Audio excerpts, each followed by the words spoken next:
Welcome to Up in Your Business with Kerry McCoy. Be sure to stay tuned to the end of the show to hear how you can get a copy of today's program and other helpful documents. And now it's time for Kerry McCoy to get all up in your business. Hello, you're listening to KABF in Little Rock, Arkansas. I'm Kerry McCoy, and it's time for me to get all up in your business. For the next hour, via phone and email, my guest and I will be, to the best of our ability, answering questions and giving advice to small business owners and to people who dream of owning a small business. You may be asking yourself, what makes this lady qualified to do this? And I'll tell you, experience. So in a minute, you can email or call and ask me anything. My experience is deep and wide, and my advice is free. 40 years ago, with just $400, I started Arkansas Flag and Banner. Since then, it's morphed into simply flagandbanner.com, with sales nearing 4 million. That's worth saying again. I started Arkansas Flag and Banner with just $400, and today we have sales nearing 4 million. I started by selling flags door to door, then went to telemarketing, next mail order and catalog sales, and today we rely heavily on the internet. In addition, over the last 40 years, I've navigated Flag and Banner through 2 recessions and 2 wars. When people find out I'm that woman who owns Arkansas Flag and Banner, they often say, "Oh, I've heard about you," and begin asking me business advice. I amaze even myself with all the knowledge that I've gained through the years. If you call for advice from me or from my guest, you will not be given textbook answers or theory, but you will be given candid advice from real-world experience. So be prepared for the truth. It's not always easy to hear. For instance, you may not want to hear this. In business, there are very few overnight successes. Starting and owning a business takes persistence, perseverance, and patience. When I started Arkansas Flag and Banner, I supplemented my income by waitressing, all while I peddled my flags door to door. After 9 years, did you hear me? 9 years of working a part-time job, the company began to grow and solely support me. My first hire was a bookkeeper to answer the phone and handle the clerical side of the business. My first expansion was to begin the manufacturing of custom flags, so a sewing department developed. The next decade ushered in the Desert Storm War. Flags were scarce, so a screen printing department was hurriedly built to meet consumer demands. In addition to sales and manufacturing, Flag and Banner now has a purchasing department, a shipping department, technology department, marketing department, call center, and a retail store. And I spearheaded the development of every one of these departments. My experience is deep and wide, and my advice is free. Unbelievable! Before we start taking calls, I want to introduce you to the people at the table. We have Tim Bowen, our technician, who will be taking your calls and pushing the buttons. Say hello, Tim. Hello, Tim. My guest today is the talented Rick St. Vincent, a.k.a. Richie St. Vincent. He is a self-employed actor, musician, singer, and talented woodworker. He boasts a long career in film, theater, broadcast, and radio.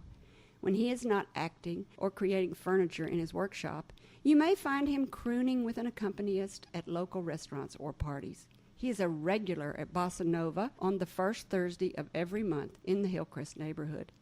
In addition, Rick is a lover of the Dreamland Ballroom and has been an active board member of the nonprofit Friends of Dreamland almost since its inception in 2009. This multi-talented, modern Renaissance man is going to talk with us today about the many aspects of building a business and career around your creativity. Welcome to the table, the one, the only, Rick St. Vincent. That's crowd noise.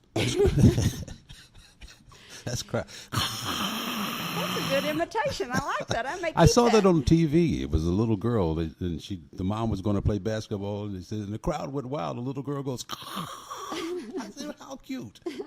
Good So who doesn't want to be a Renaissance man, right? Well, you know what, Kerry? I just spoke with Joe Fox, who asked about your show down at Community Bakery. And he's asking about your show and talked to me and says, well, how did you get hooked up to do the show? He just needs to call me. And well, no, not him. I'm saying he asked me, how did I get hooked up with the show today? And I said, well, I know Kerry from Dreamland Ballroom, Flag and Banner, and Really, before that? Yeah, we've done some parties. Yeah, because I used to come right past your place when I've I known had you my for shop. 30 years. You probably don't remember that. For 30 years? I think it was 30 years ago. It was 1990 when I first met you. 19. That's yeah. 26 years. Yeah.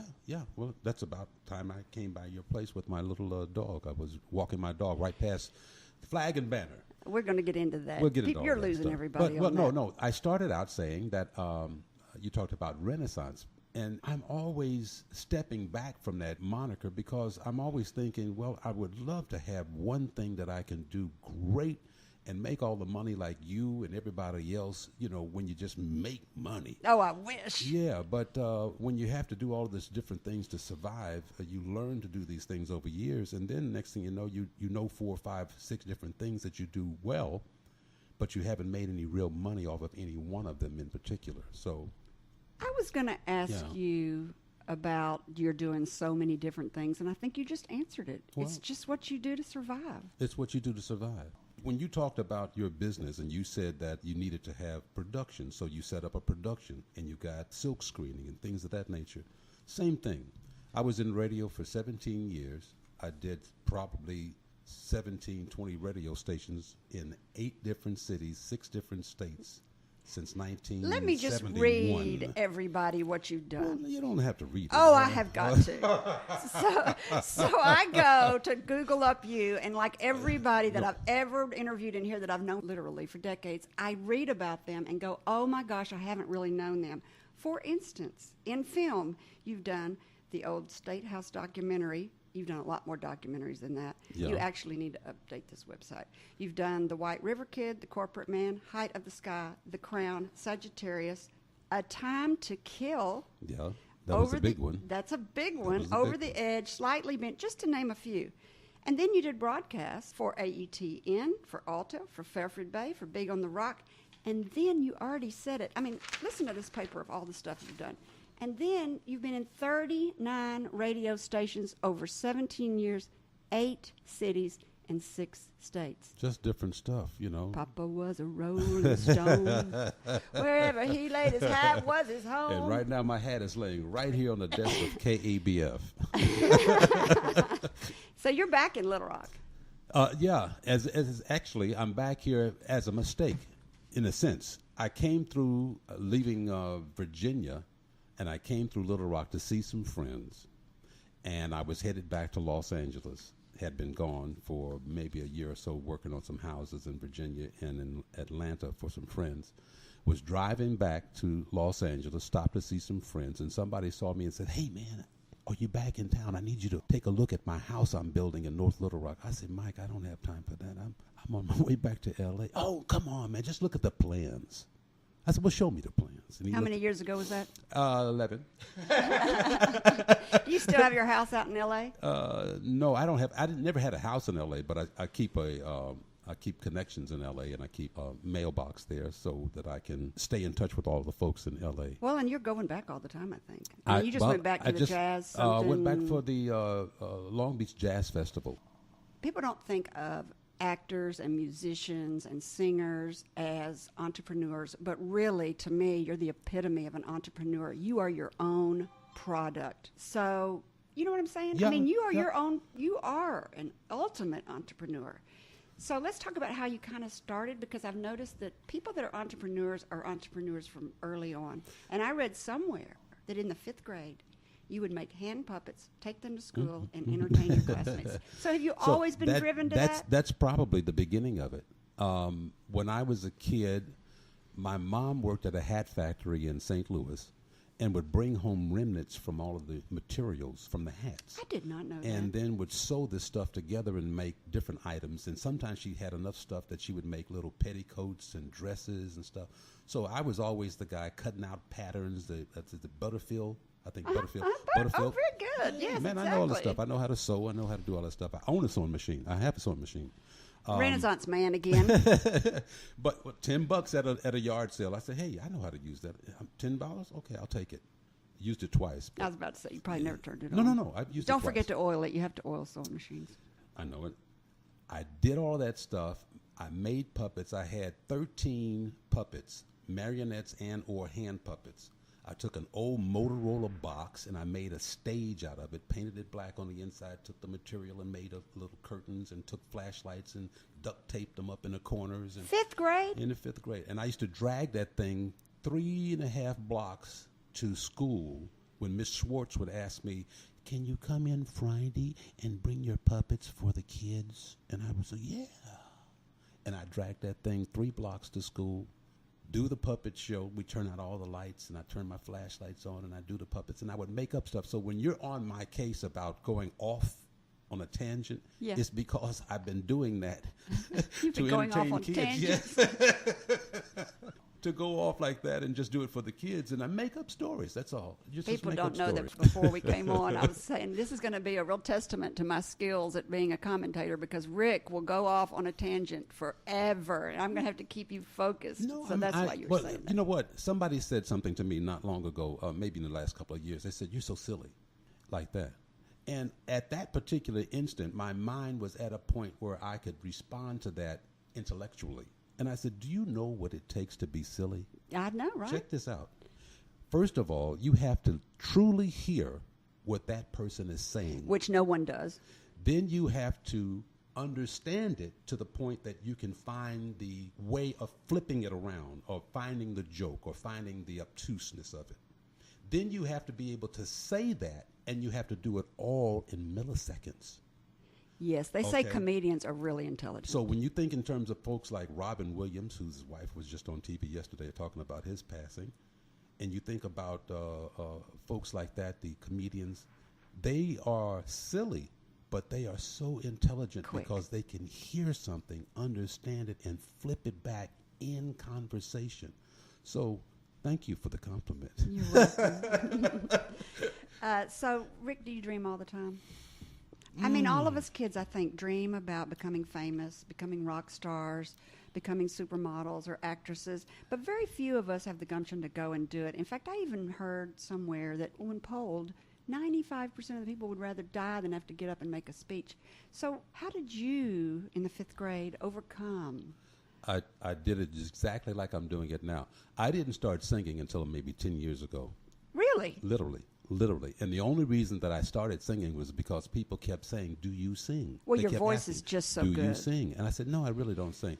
I was doing a show in Los Angeles and in San Diego. It was a one-man show. I played a little instrument called a kalimba. It's a little bum piano, a little African instrument. Mm-hmm. And I would go out on the beach, sometimes out on Black's Beach, which is just above La Jolla Coves, which is a nude beach. So you have to wear shoes, but I would always be out there with boots on and a cap and my kalimba, walking the beach. And that's it? Playing, yeah. Well, nobody else had. If you had on clothes on Black's Beach, you got noticed. I'm serious.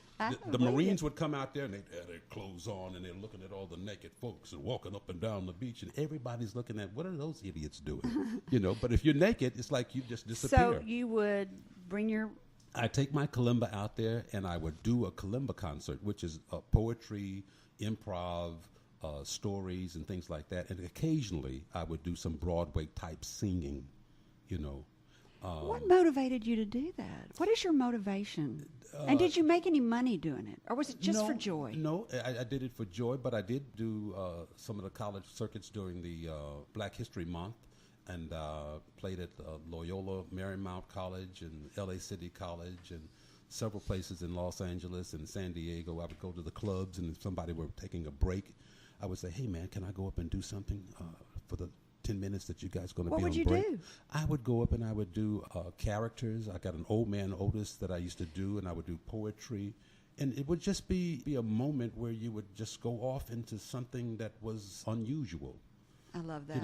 Listen, people, You are listening to Up in Your Business with Kerry McCoy and my friend Rick St. Vincent. And don't forget, old man Otis is here too. And old man you Otis didn't is even here. mention me, and I've been sitting here 5 minutes. How you doing, Kerry? I'm fine, Mr. Otis. How old are you? I'm 100. I'm thinking I'm 104, I think. I don't even know what year you were born in. So I what don't- year would that make you born? I'm not sure. 1904. Yeah. No, 1914. Okay, so I'm here with Mr. Otis, Rick St. Vincent, and I'm Kerry McCoy on KABF. This is a mentoring show for small business owners.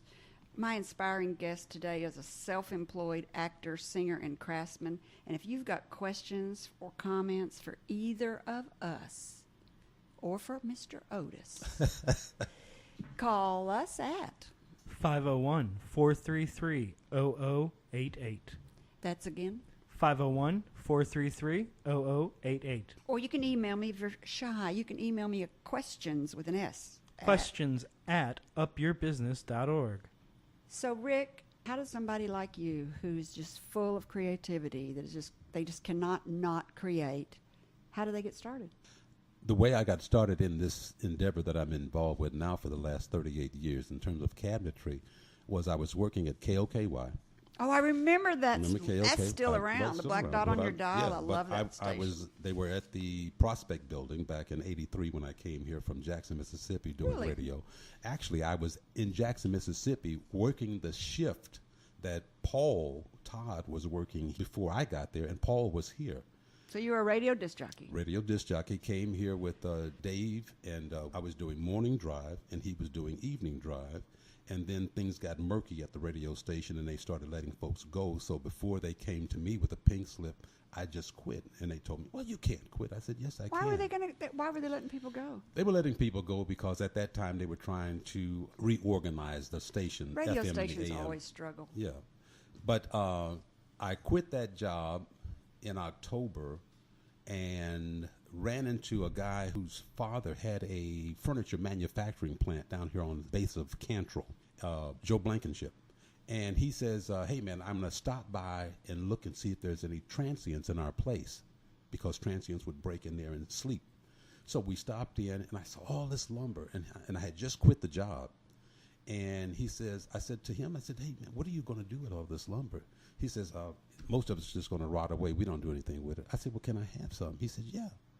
I took a truck, went down there and filled that truck up and took it back out to Greenwood Forest Apartments out here on Greenwood Mountain Green Mountain Drive.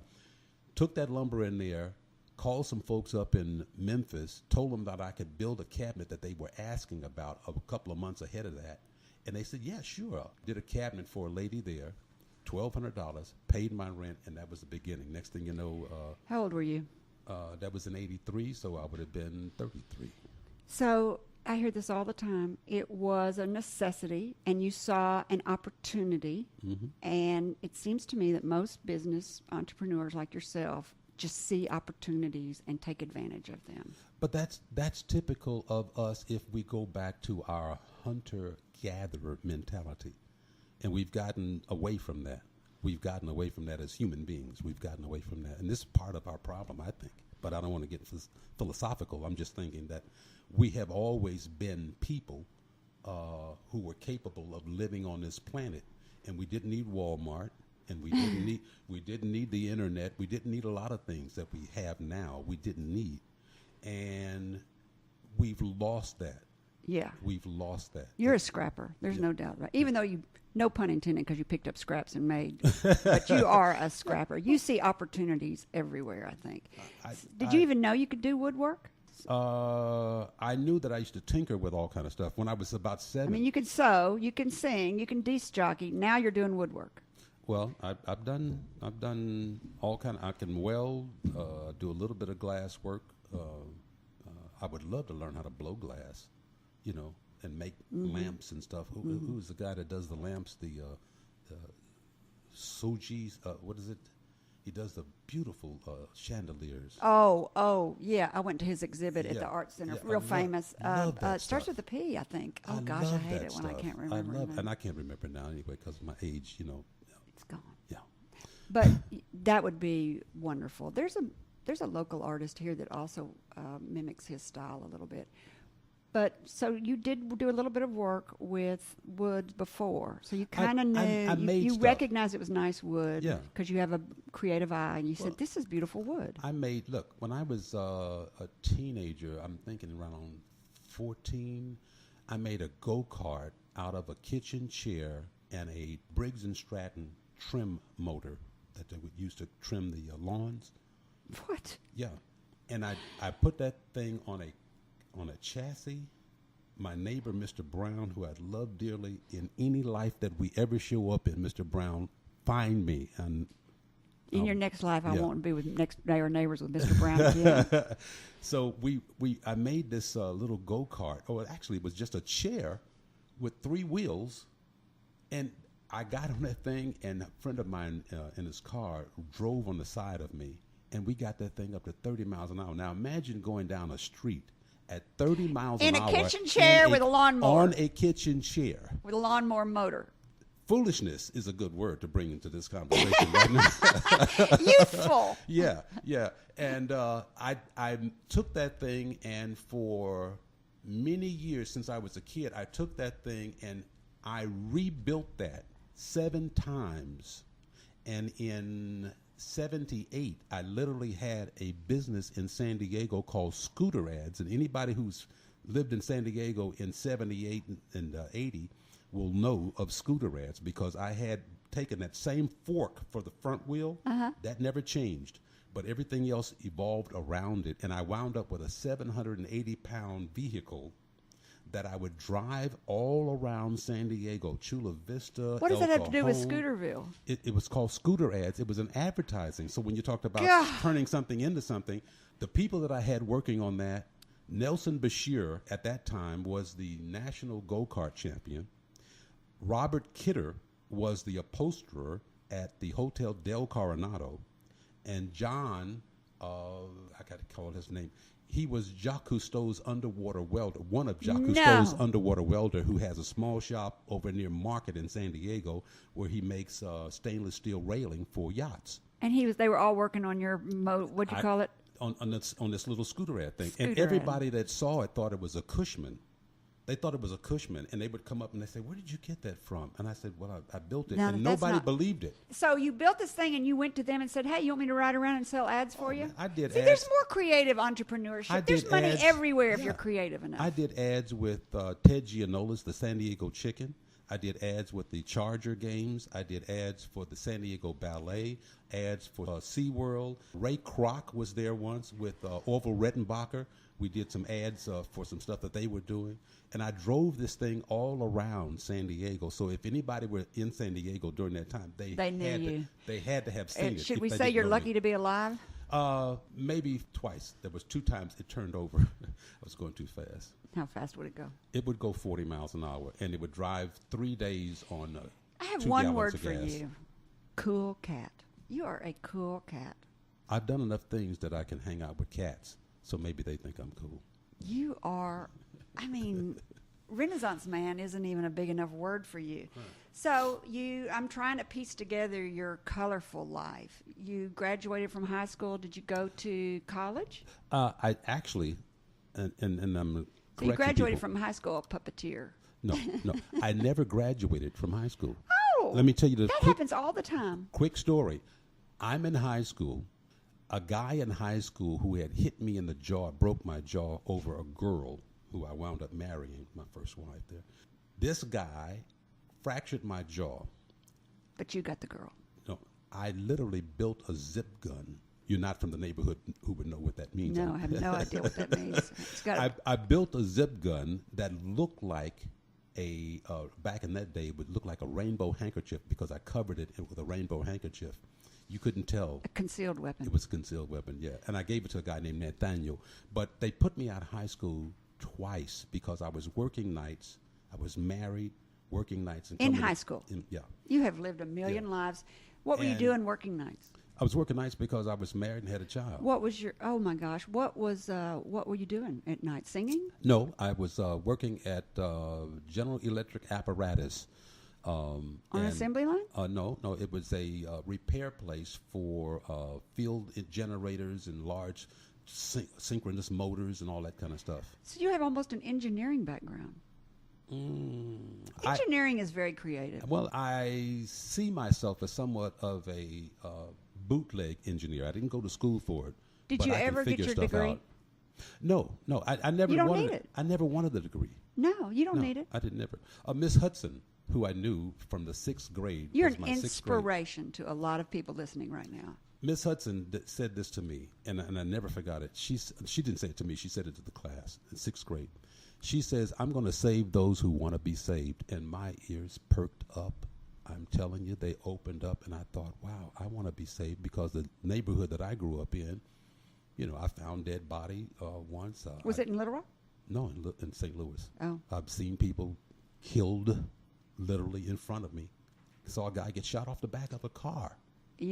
Arguing with somebody. It still upsets you. I can see it in your eyes. Well, what upsets me is that nothing's really changed over these years. And I'm 66 years old now, and not a whole lot has changed. We placate ourselves believing that we've moved forward, but we still haven't shaken the baggage that we carry, a lot of us. So she said you wanted to be saved. She said, yeah. She says, I'm Anybody going to wants to save be those who saved? wants to be saved. There you go. And so my hand went up. And from that day forward, I never thought about grades. I thought about influencing. In other What words, grade was that? That was in the 6th grade. Okay. So I never thought about grades as far as getting an A or getting a B or anything like that. I said, I want to know what I know. So she would always ask me, she says, well, how did you come to that conclusion? I said, well, this, that, and this, the other. And she says, okay, I understand. Even though you didn't do it right, you were thinking. And that's more than most of these people in this class. So her equation to being saved is to be a critical thinker. To think about what's going on, to pay attention. You are absolutely a critical thinker. Yeah. Some people only think one step. Some people think 2 or 3 steps down the line. You built that cart, then you thought who could use that cart. Like you just said at the very beginning of the show, you learn to listen, and you learn to react to listening. And you see needs, and you learn to react to needs. Well, my son tells You're me, so he says, my son says, Dad, you do too much for people. And That's I said, impossible. That's like telling a rabbit not to hop, isn't it? Well, I don't think there's a religion in the world that doesn't say you should. The true happiness comes from serving others. So you're going to have to teach your son that, I guess. So you didn't graduate from high school. No, but I've gone to business colleges and city That's what I was colleges going and to all say. that I kind saw of that. Yeah, you did a lot of VOTEC kind of schoolwork. Well, here's the deal about education, and this is what we miss. Education should be and should always be giving people the ability to solve problems, not how much you can read or how many books you've amassed in your library or how quick you can do a formula in math, but can you solve a problem? And I've got problems right now that I'm trying to solve, so don't think that I'm over the hump. But education is about thinking about your environment, what's happening, and then solving that problem. And in order to do that, you've got to be able to get along with people. Like I always say, I believe everybody is absolutely right about what they believe. Now my job is, can I get along with them? Wow. That's a whole nother way of looking at it. It certainly is. I love that. I'm going to have to write that down. That's a tweetable moment, a tweetable comment. You're listening to Up in Your Business with Kerry McCoy on KABF. This is a mentoring show for small business owners or for those who dream of owning a small business. My inspiring guest today is self-employed Rick St. Vincent. He's an actor, singer, puppeteer, and craftsman. And if you've got questions for either of us or for Mr. Otis, 104 years old, call in and we'll answer your questions. And the number to call is? 501-433-0088. Did you say? Would you say that again, son? 501 5. Let me write that. 501 433 433 0088. That's a zero. That's a number. Okay, 00888. That's correct. I appreciate you, son. Thank you. Or you can email questions to questions@upyourbusiness.org. If you want to hire Rick to sing, also, I have to tell everybody, we haven't even gotten to your singing career, which is fabulous. I was with you last night, and you were singing at Bossa Nova. At Bossa and you got Nova. another gig while I was down there. I got a gig because of you. Oh, good. Because of you. Kerry showed up. I'm sitting there looking at the lady who's about to discern whether or not we're going to get the gig or not. She shows up, gives me a hug and a slobbery kiss. Ow. Ow. Oh, my neck just got all wet. And He's so full of it. but at any rate, in that moment, she says, yeah, we're going to do it. Chris and I will be at Dizzy's. Nice Unbelievable. Nice guy. Unbelievable. And you talk about somebody cool. Now, I take my cool lessons from Chris. So I told Chris that we were auctioning off you and him at the Dancing into Dreamland event on November the 18th. That's November the 18th, where And he the didn't say folks- okay. Well, yeah, I'll have to work that out with him because, Chris is much more professional than I. Well, I'm auctioning you two gentlemen off together for a party to benefit the Dreamland Ballroom. We're trying to get an elevator. We don't even need to talk about that yet. This show is flying by. I knew it would. We've only got 20 minutes left, and I just have Okay, so well, much go to for talk it. to you about. Go for So I'd love to talk about the Dreamland Ballroom, but I think people want to know about you, the man, and how you got into singing and how do other people get into singing. Well, Singing is like how the soul talks to you. It's like the language of the soul to me. I saw something that was reading earlier today, and they talked about talking. And it said singing is just the next step just above talking, where the elongated vowels and elongated end of the words get stretched out, And singing, for me, you ever saw the little thing that I put on the bottom of my stuff? It says, I sing songs with the words that matter. Yeah. You do. That's Frank Sinatra. Yeah. Hey, I just added the song. You're a crooner. I just added that song called Riverman. I sang last night. Was that the song at the very end? That last song was really good. What's your was- favorite song to sing? Which right song? Right now, Riverman. Right now. Because it's your brand new and you're in love with Yeah, it. I'm in love with that song. Can you sing right any now. of it? Can you even get the tune in your head? Betty came by on her way. Said she had a word to say about things today and fallen leaves. Said she hadn't heard the news, hadn't had a time to choose a way to lose, but she believed. Gonna see the riverman, gonna tell him all I can about the plan for lilac time.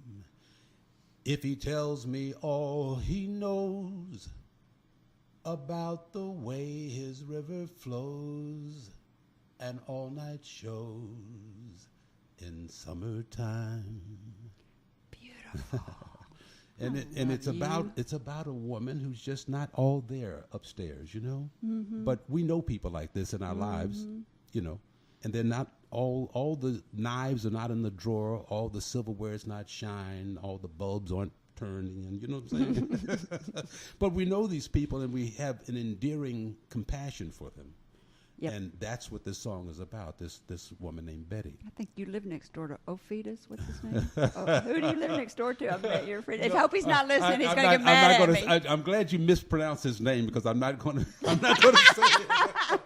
I like him a lot, though. I like him. I love this I love cat. him. This is my buddy. I My know. buddy. I know But, he is. Yeah. That was really lovely. There are so many people that sing beautiful in the world, but they're shy about sharing it. One of the things I really like about you is that you will belt out a song at the drop of a hat, and That's to get over fear. that is That- the that's all language of that the is. soul too. And I really think it's a gift.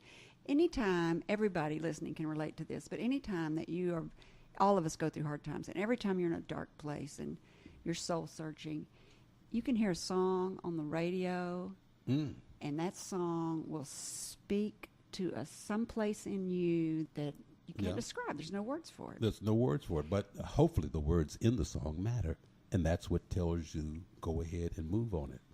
Yeah. Yeah. So move when on you're it. singing for Dizzy's? is it an early night? I've got to call and find out exactly what the time's going to be, but I would imagine if you got there at 7-ish, it's going to be either just as we start or right in the middle of it. So 7-ish would be a good time to show up. Well, and what I love about your music is it's word heavy. I love that about you. You does have great lyrics, but you can also it's easy listening, so you can have conversation. Yes. Here's the thing: when I'm there or when I'm anywhere singing, I'm always, to me, my thing is I am the ocean that supports the boat that has the party that you are with. Whoa, there's another tweetable moment. I am the ocean that has That the supports boat. the boat that has the party that you are with. You're with your party on the boat. I'm just the ocean trying to keep you afloat, trying to give you some, And you you're know what I done. mean? Just take it easy. So out of all the things you do, which one makes you the most money? Which Which one supports you? The cabinetry? The cabinetry. I did Mosaic Templars. I did all the cabinetry over there. Oh, it's beautiful. That's a year and a half worth of work. And most people don't even know that I did that. But if you No. go in there and you touch any one of the 53 different doors and windows and those flipping doors, those rotating doors, and the reception and all of the retail area and the kitchen and the classroom and the trim and the base and lots. a lot of wood. So I know. I'd like to meet the trees that wood came from and say I'm sorry. Oh. so you like to work alone also. It's therapeutic. Well, I know that we've talked about this Yeah. because you have hired people before and you don't like the way they Oh, do stuff. this goes back to education. People, and you get this too with your job and what you do, and everybody does. I talked to Joe this morning about the same thing. Joe Fox at Community Bakery. Mm-hmm. People come to work for me, and I say, okay, this is what we need to do. We need to cut this at this length. We need to do this to it. We need to process it in this way. Then they say, why? And it says, because that's what needs to be done in order that it turn out like this drawing with these measurements and this finish on it. Then they say, well, I should be able to do it that way or this way. I said, look, if you go to work at McDonald's where they sell hamburgers for 99 cents, they're going to put you in a situation where you have to learn how to do that hamburger their way. Here's where you put the napkin. This is how you fold the aluminum foil This is wrapper where the pickle around goes. it. This is how much This is where ketchup. This is how much mustard. I don't care where you go to Right. work. If you go to work for somebody, Follow instructions. Somebody has something to tell you about their work. And once I consummate a contract with an individual or company, then I am at that Responsible. instant. I'm working for that contract. Correct. I'm a worker just like you're a worker, and I've got to do it a certain way because my name is on it and my reputation is on it. So I can't let it go out of the shop looking any kind of way. I have yet to have any customer that I know of who is dissatisfied or unpleased with my work. It's beautiful. Okay? So I am not going to impugn myself with turning out shoddy work. It doesn't make sense. If you don't have money and all you have is your reputation, then you have to protect that. So all of my workers, So you don't feel like people can live up to your standards that work for you? no, they say I'm picky and I'm too much of this or too much of that, but it's like, look, this is my name on this. I'm saying I've got to turn out something that somebody will go, okay, I like that. What's the name of your woodworking company? It's St. Vincent Concepts with a K. So if somebody wants you to do some cabinetry work, I can definitely put a link, and probably already have, on upyourbusiness.org. But I can also, and it's also on Flag and Banner, so they can find you. But if they wanted to find you to contract you to do something, how would they do it?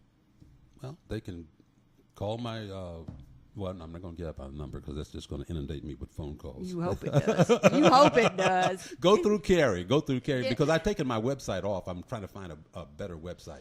I used to have a website. You're all over the website, You know. but I don't know that your phone number or how to contact you is. But there is a wealth of information about you because you've done so much. I'm talking to a lady in France right now, Isabelle Izy.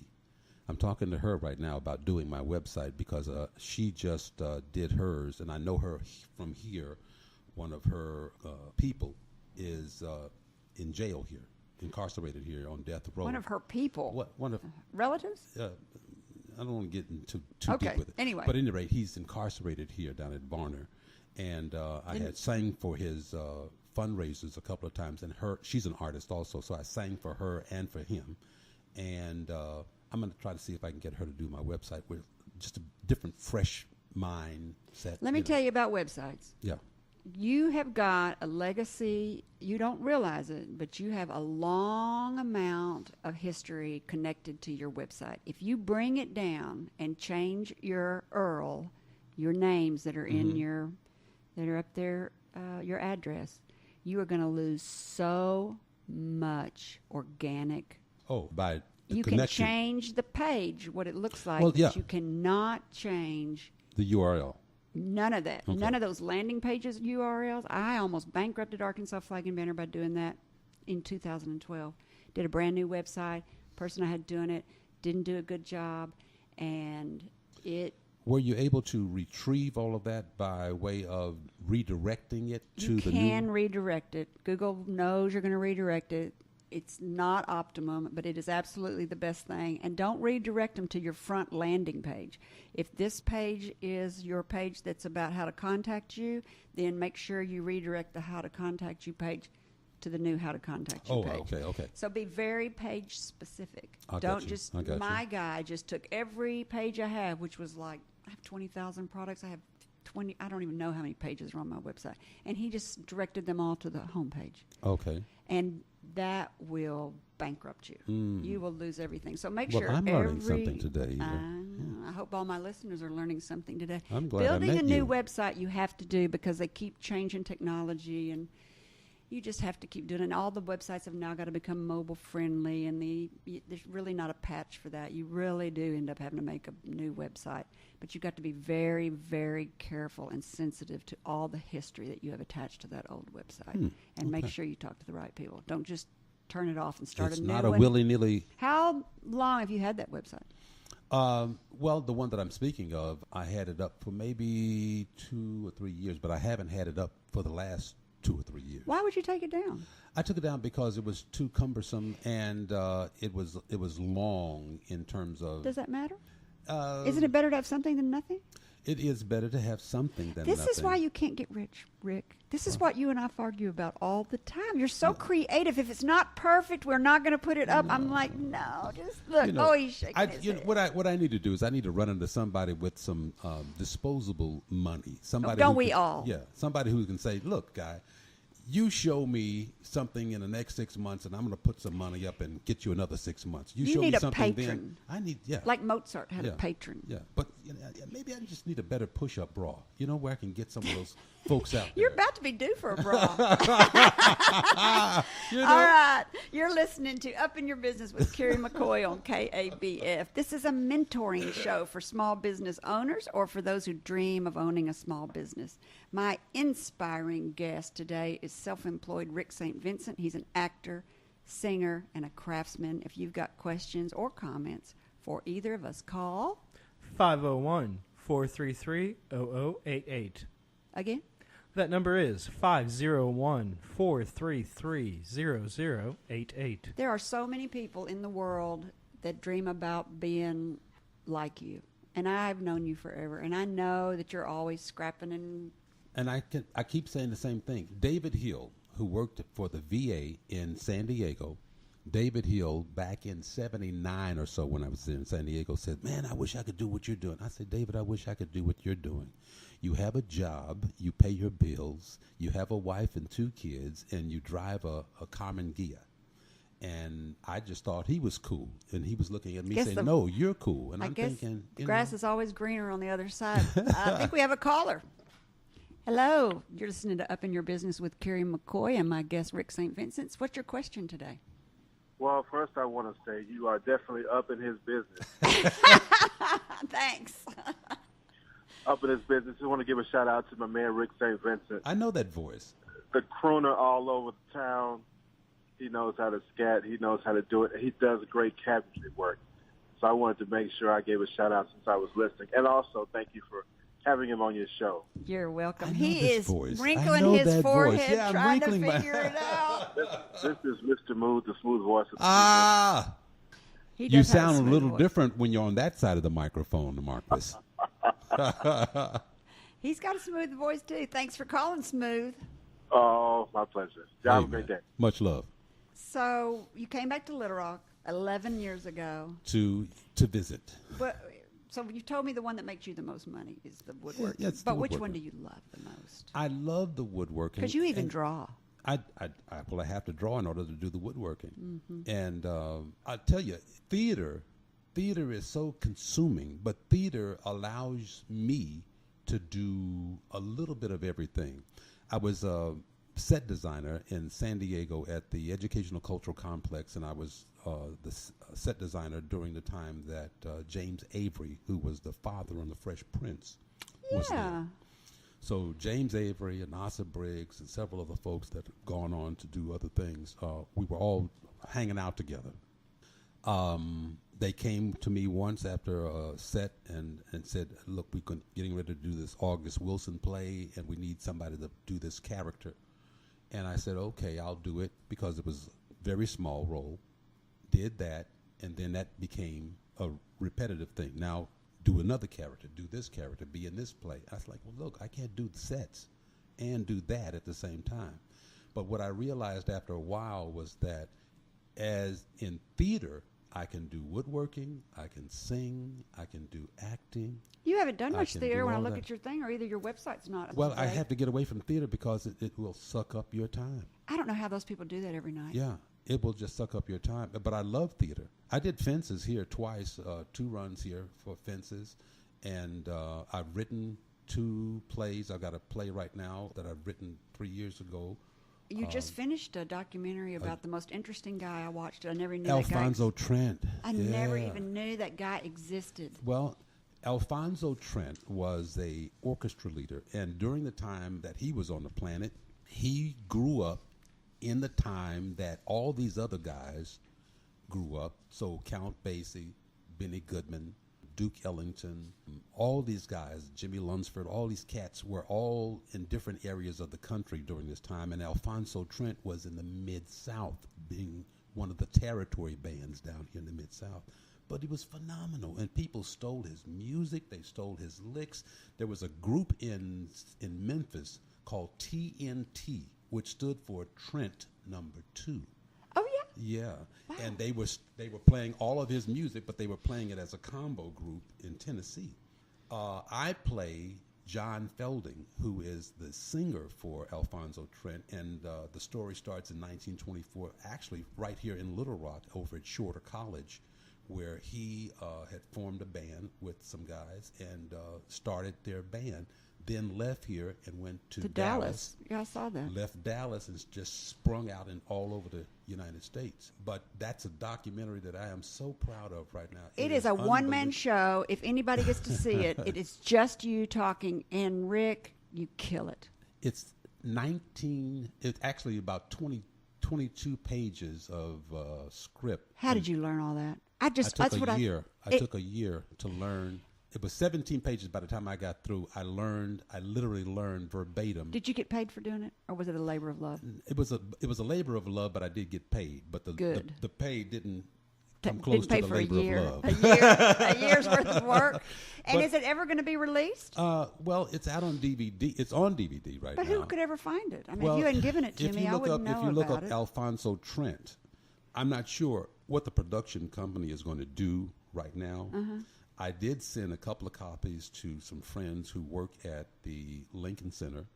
I know people who know Bradford Marsalis and Wynton Marsalis right here in Little Rock because they all grew up together and played together in New Orleans. And so there are people right here in Little Rock that know the Marsalises.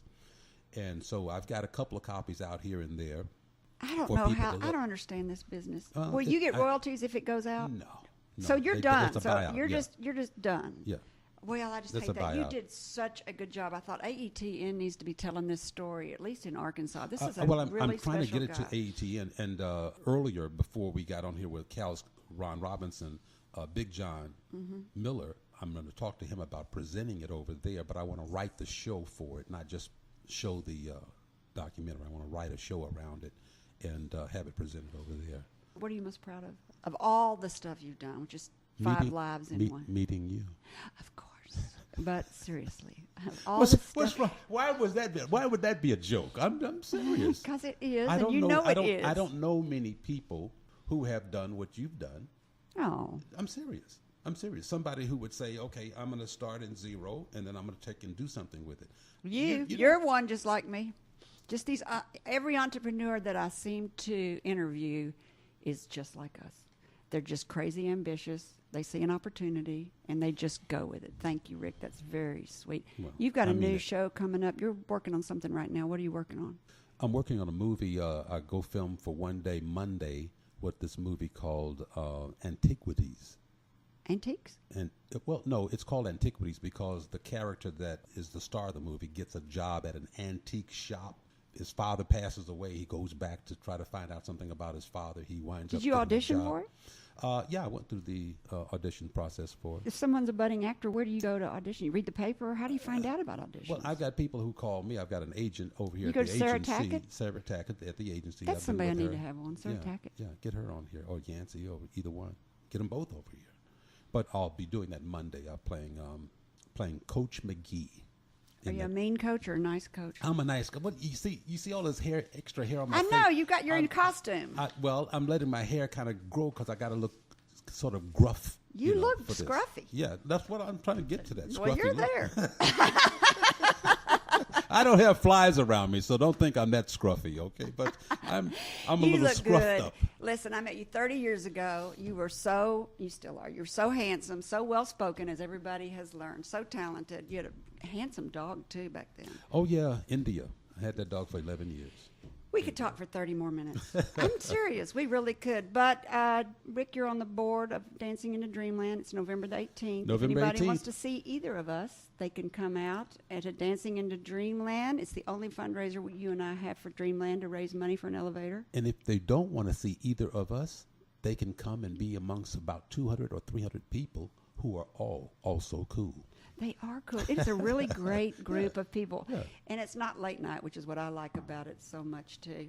People are always saying, what are you trying to do? And I'm like, we're trying to get an elevator because event centers just don't make any money. And it's a really great place. Well, it's got spirit. Oh, it does. So many people have gone through that place, and it's like it's a special place in the forest, you know? Mm-hmm. It has where you soul. could go and say, wow, this is neat. I know it. Yeah, So how do people get in touch with you? Just go to upyourbusiness.org and for right now, and because find me, and I'll have a link to you. I'm working on websites, and I'm working on a lot of other stuff. People keep saying I need to get a Little Rock phone number, but I've had this number for So this is what a you long get. time. This is what I get? Mm-hmm. It's a cigar. And you know what you get that for? For birthing so many businesses. Well, you know what I did with I had a cigar. Don't say. Okay, go ahead. Okay, because this is Little Rock, isn't it? Yeah. Hey. All right. You need to back up, son. Don't step on my property. You can go down the road if you want to. No. Okay. So anyway, there's your cigar. Thank you, Smoke it ma'am. and think about what a success you've been and all the businesses you've birthed. I appreciate it. You're welcome. I appreciate it. Thank you to the Renaissance man, Rick St. Vincent. This cigar that I just gave him came from the Humidor Room at Colonial Wine and Spirits on Markham Street in Little Rock, Arkansas. My guest next week will be a father-son duo. I could have spoken with each of them individually, for they're both entrepreneurs extraordinaire on their own right, but I thought it might be fun to analyze personalities of entrepreneurs within a family. Is it nature or nurture? Father Eric Herget started a successful insurance company, Hub International, that he recently sold and still advises. That will be fun to hear about his exit strategy. And his son Ryan Herget started Chef Shuttle, which we have all heard of and used. I look forward to hearing how this 20-something not only came up with the idea of Chef Shuttle, but had the ambition and the guts to execute his idea. This is where the rubber meets the pavements for all of us big dreamers. To see a list of upcoming guests, you can visit upyourbusiness.org. You can also get in touch with Rick that way. But you can go there and see our schedule of guests for November and December. If you have a great entrepreneurial story you would like to share, I would love to hear from you. Send a brief bio and your contact info to questions@upyourbusiness.org, and someone will be in touch. And finally, to our listeners, thank you for spending time with me and my guest, Rick St. Vincent. If you think this program has been about you, you're right, but it's also been about me. Thank you for letting me fulfill my destiny. My hope today is that you've learned or heard something that's been inspiring or enlightening, and that it, whatever it is, will help you up your business, your independence, or your life. I'm Kerry McCoy, and I'll see you next Friday at 2 p.m. on KABF Radio in Little Rock, Arkansas. Until then, be brave and keep it up. If you would like to hear today's program again or download a free copy, go to upyourbusiness.org. All our live shows are available online within 48 hours. Find this and other helpful resources to help you live the American dream.